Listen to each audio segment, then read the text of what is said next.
අද වැඩසටහනේ මම ඔයගොල්ලොත් එක්ක කතා කරන්න බලාපොරොත්තු වෙන්නේ සත්ව අවයව ආහාරයට ගැනීම. organ meat සම්බන්ධව. මොකද සමාජය තුළ මේ වෙනකොට යම් මතයක් ගොඩනැගෙමින් පවතිනවා. අවයව මාංශ ආහාරයට ගන්න නුසුදුසුයි.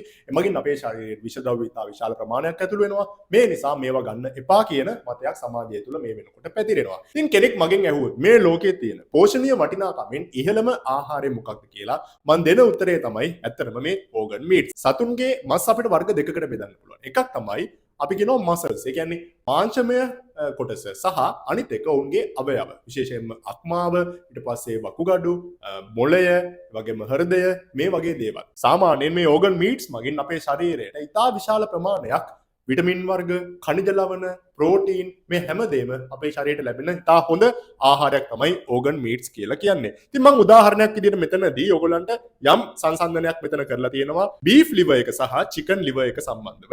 සාමාන්‍යයෙන් පිසින ලද මේ beef liver ග්‍රෑම් 100ක අන්තර්ගත වෙනවා. කැලරීස් ගත්තොත් එimhe කිලෝ කැලරි 191ක් අපේ ශරීරයට ලැබෙනවා. අඩු කැලරි ප්‍රමාණයක් ලැබෙන්නේ. ඒ වගේම කුකුල් මස් වලින් ගත්තොත් එහෙම chicken liver එකෙන් අපිට කිලෝ කැලරි 157ක් ලැබෙනවා. සාමාන්‍යයෙන් ප්‍රෝටීන් ග්‍රෑම් 29ක් ලැබෙනවා beef liver එකෙන්. ග්‍රෑම් 23.3ක් ලැබෙනවා chicken liver එකෙන්. එතකොට මේදය ලැබෙනවා ග්‍රෑම් 4.7ක්.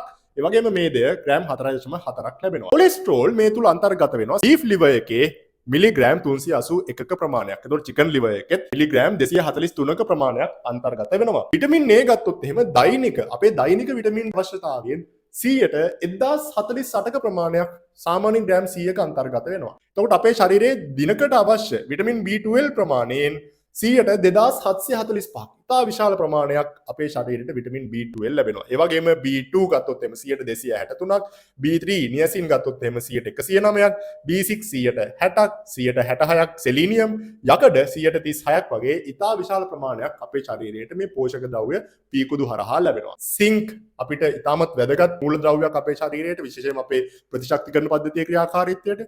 ඊට පස්සේ ෆොස්ෆරස් අපිට ඕනේ අපේ අස්තිවල ඝනත්වය පවත්වා ගන්න යන්න. සෙලීනියම් අපිට ඉතාමත් වැදගත් අපේ ශරීරය තුළ සිදුවන මේ ප්‍රතික්‍රියා සඳහා සෙලීනියම් ඉතාමත් වැදගත්. ඒ වගේම කොබෝල්ට් ඉතා විශාල ප්‍රමාණයක් අපේ ශරීරයට ලැබෙනවා. විටමින් B කම්ප්ලෙක්ස් එකම අපේ ඇඟට ලැබෙනවා. ඊට අමතරව ඉතාම වැදගත් දෙයක් තමයි මේ කෝලින් කියන අපේ ශරීරයට අවශ්‍ය මේ විටමින් B පෝෂකය. විශේෂයෙන්ම අපේ අක්මාවේ ක්‍රියාකාරීත්වයට.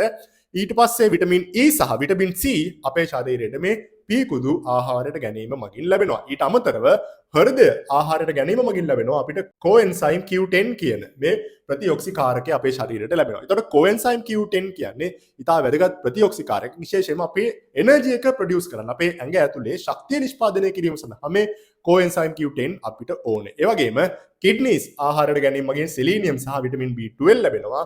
ඒ වගේම සත්ව මොළය ආහාරයට ගැනීම මගින් ඔමෙගා 3 විටමින් B12 සහ සිංක් අපේ ශරීරයට ඉතාමත් ඉහළ ප්‍රතිශත මගින් ලැබෙනවා. ඊට පස්සේ මම බැලුවා සාමාන්‍යයෙන් මේ organ meat සම්බන්ධව ලෝකයේ මේ වෙනකොට කරලා තියෙන විද්‍යාත්මක පරීක්ෂණ මොනවද කියලා. 2018 5 11 දින පළ කරලා තියෙනවා චීන වෛද්‍ය විද්‍යාල මගින් පළ කරපු එක වාර්තාවක්. එමගින් ඔවුන් පැහැදිලි කරනවා හරකුන්ගේ අක්මාව ආහාරයට ගැනීම මගින් ඉතා ඉහළ ගුණත්වයෙන් යුතු ඇමයිනෝ අම්ල වැඩි ප්‍රමාණයක් අපේ ශරීරයට ලැබෙනවා කියලා. දැන් අත්‍යවශ්‍ය ඇමයිනෝ අම්ල 9ක් තියෙනවා. ඒතකොට මේ ඇමයිනෝ අම්ල 9න් අපි මාංශපේශී වර්ධනය කිරීම සඳහා අවශ්‍ය ඇමයිනෝ අම්ල හැම එකක්ම ඉහළ ප්‍රතිශත වලින් දීකුදු තුල අන්තර්ගත වෙනවා. 2022 ජූනි 16 තමයි මේ වාර්තාව පළ කරලා තියෙන්නේ. මේකත් කරලා තියෙන්නේ චීන විශ්වවිද්‍යාල සහ වෛද්‍ය විද්‍යාල එකතු වෙලා. එමගින් ඔවුන් පැහැදිලි කරලා තියෙනවා. මම මේ රිසර්ච් එක දානවා ඩිස්ක්‍රිප්ෂන් එකේ. ඔයගොල්ලන්ට අවශ්‍ය නම් ගිහිල්ලා බලන්න පුළුවන්. මේකෙන් ඔවුන් පැහැදිලි කරලා තියෙන්නේ ඉහළ ප්‍රමාණ වලින් organ meats ආහාරයට ගැනීම මගින්, මේ අවයව මාංශ ආහාරයට ගැනීම මගින් එමගින් ඔවුන් නිරීක්ෂණය කරලා තියෙනවා non alcoholic steatohepatitis කියන තත්වය සෑදීමේ ප්‍රවණතාවය අඩුවන බව. එය සෑදීමට ඇති හැකියාව අඩුවන බව ඔවුන් නිරීක්ෂණය කරලා තියෙනවා. මේක ඉතාමත් වැදගත් පර්යේෂණයක්. මේ කියපු හැමදේම ඇත්ත. මේ අවයව මාංශ මගින් අපේ ශරීරයට ඉතා ඉහළ ප්‍රමාණ වලින් පෝෂක ලැබෙනවා.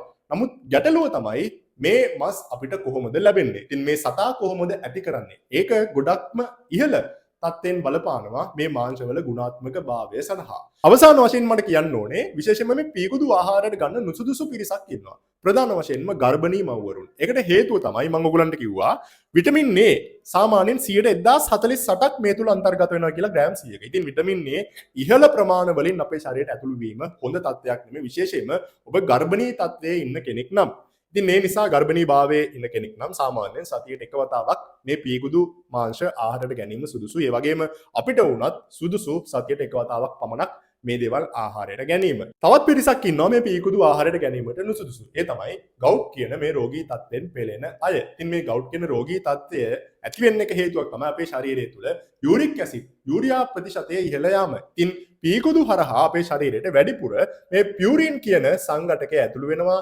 පියුරින් කියලා කියන්නේ අපේ ශරීරය තුළ යූරියා නිෂ්පාදනය කිරීම සඳහා බලපාන සංඝටකයක්. ඉතින් මේ නිසා පීකුදු වැඩි වශයෙන් ආහාරයට ගැනීම සුදුසු නෑ ඔබ ගවුට් කියන රෝගී තත්ත්වයෙන් පෙළෙනවා නම්. ඉතින් ඔන්න ඔය දේවල් තමයි මට අද අවයව මාංශ සම්බන්ධව ඔයගොල්ලොත් එක්ක බෙදා ගන්න තියෙන කරුණු.